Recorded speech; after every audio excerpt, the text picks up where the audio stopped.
जय हिंद दोस्तों, मैं अंकित सिंह आप सभी लोगों का मेरे फेसबुक के पेज पर, इंस्टाग्राम के पेज पर और इस वीडियो को आप जहां भी देख रहे हैं वहां पे स्वागत करता हूं। दोस्तों, मैं एक शॉर्ट स्टोरीज की सीरीज चला रहा हूं। उसमें मैं बहुत सारी कुछ कहानियां सुनाता हूं जो कि शॉर्ट होती हैं और हमें कुछ मोरल सपोर्ट और मोटिवेशन देती है। तो आज की स्टोरी जो है, आज की स्टोरी में हम बात करेंगे सामर्थ्यवान की और आशावान की।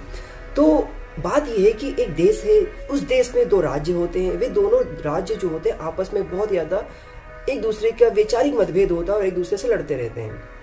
तो एक राज्य जो होता है वह अपने आप में बहुत ही सामर्थ्यवान होता है, उसकी सैनिक प्रशिक्षण संस्थाएं बहुत अच्छी होती है, अपने आप में वो धनवान होता है।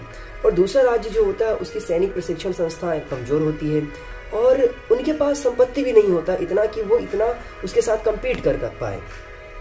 तो होता ये कि जो मजबूत राज्य होता है उसके सैनिकों के कंपैरिजन अगर हम कमजोर राज्य के सैनिकों से करें तो जहां मजबूत राज्य के पास 10 सैनिक है तो वहीं इसके पास 1 सैनिक है। मतलब दोनों का अनुपात 10:1 का हो जाता है अगर सैनिकों का देखें तो। फिर क्या होता है कि जो कमजोर वाला राज्य होता है उसका जो सैन्य अधिकारी होता है, उच्च सैन्य अधिकारी, सेनापति, वो है ना युद्ध करने से मना कर देता है कि हम युद्ध क्यों करें, हम हार जाएंगे। और वैसे भी हम हारते आ रहे हैं और हारने के बाद क्या होगा कि हमारे साथ साथ जो हमारे सैनिक हैं इनकी भी मृत्यु हो जाएगी। तो ये हमारे लिए बहुत दुखदाई होगा। तो वो जो सेनापति होता है वो युद्ध करने से मना कर देता है।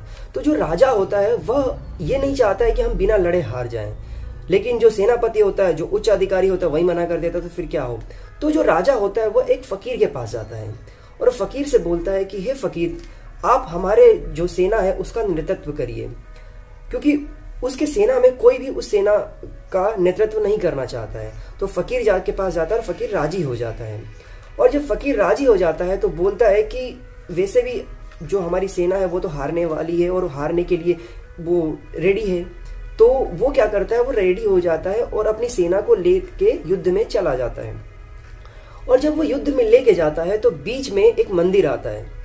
उस मंदिर में वो जाता है, अपनी सेना को वहीं रोकता है और बोलता है कि मैं यहाँ से भगवान से पूछ के आता हूँ कि क्या हमारी जीत होगी या हार होगी, और कुछ प्रार्थना करके आता हूँ। तो वो जाता है और अंदर से प्रार्थना करके वापस आ जाता है और सेना से बोलता है कि मेरे जो सामान है, इस सामान में एक सिक्का रखा हुआ है, इसको मैं उछालता हूँ। अगर सिक्का सीधा गिरता है तो भगवान की इच्छा ये है कि हम युद्ध में जीत जाएंगे, हमें कोई नहीं हराएगा और हमें जाना चाहिए। यदि सिक्का उल्टा गिरता है तो हमें युद्ध में नहीं जाना चाहिए क्योंकि हम बेवजह के मारे जाएंगे। वो जो फकीर होता है, जो सेना अध्यक्ष होता है, वो सिक्का उछालता है। सिक्का उछालने के बाद सिक्का गिरता है और सिक्का सीधा गिरता है।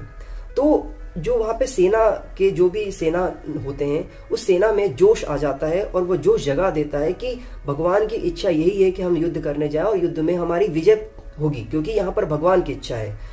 और ये इस जोश के साथ वो जो उनके सेना होती है, पूरी की पूरी सेना जाती है और 7 दिनों के अंदर वो जो विपक्षी होते हैं जिनका सेना बहुत ज्यादा मजबूत होता है उसको वो 7 दिनों के अंदर हरा देते हैं और हरा करके वापस अपने घर की तरफ आ जाती है वो सेना। और जब आती है तो बीच में वापस मंदिर आता है और जो सेना होती है, सेना के जो लोग होते हैं वो बोलते हैं कि हमें भगवान को धन्यवाद ज्ञापित करना चाहिए। तो धन्यवाद ज्ञापित करने जाते हैं और जब धन्यवाद ज्ञापित करने जाते हैं तब जो सेनापति होता है, मतलब जो फकीर होता है, वो फकीर कुछ बातें बोलता है।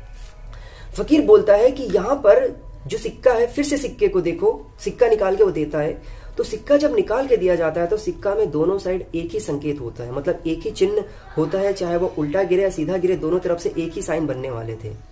तो यहाँ से वो बोलता है कि यहाँ पर आप लोगों का हार तो था ही नहीं, इसमें जो भी था आप लोगों का इसमें जीत ही था। तो यहाँ से एक मोरल मैसेज निकलता है। तो मोरल मैसेज क्या निकलता है यहाँ पर कि जीवन में सारे काम जो होते हैं ना, जो सफलताएं होती है, वो इस बात पर निर्भर करती है कि हम उसके लिए, उसके जीत के लिए कितना आशावित हैं और उसके हार के लिए कितने आशावित हैं। ना तो सामर्थ्य असली संपत्ति है और ना ही आशावान होना असली संपत्ति है। दोनों का जो संयोजन होता है वही असली संपत्ति है। यदि आप सामर्थ्यवान हैं और आप आशावान नहीं है कि मैं सफलता प्राप्त करूंगा, तो आप सफलता प्राप्त नहीं कर सकते। यदि आप आशावान हैं लेकिन सामर्थ्यवान नहीं है तो भी सफलता प्राप्त नहीं की जा सकती। तो यहाँ पर जो मोरल मैसेज निकलता है, एक यहाँ पर उस फकीर ने जो असमर्थवान लोग थे उनमें एक आशा की किरण जगा दी और उस आशा की किरण ने उन्हें सामर्थ्यवान बना दिया। और जो पहला जो उनका अधिकारी था, सेना अधिकारी, वो सामर्थ्यवान था लेकिन उसमें आशा नहीं थी।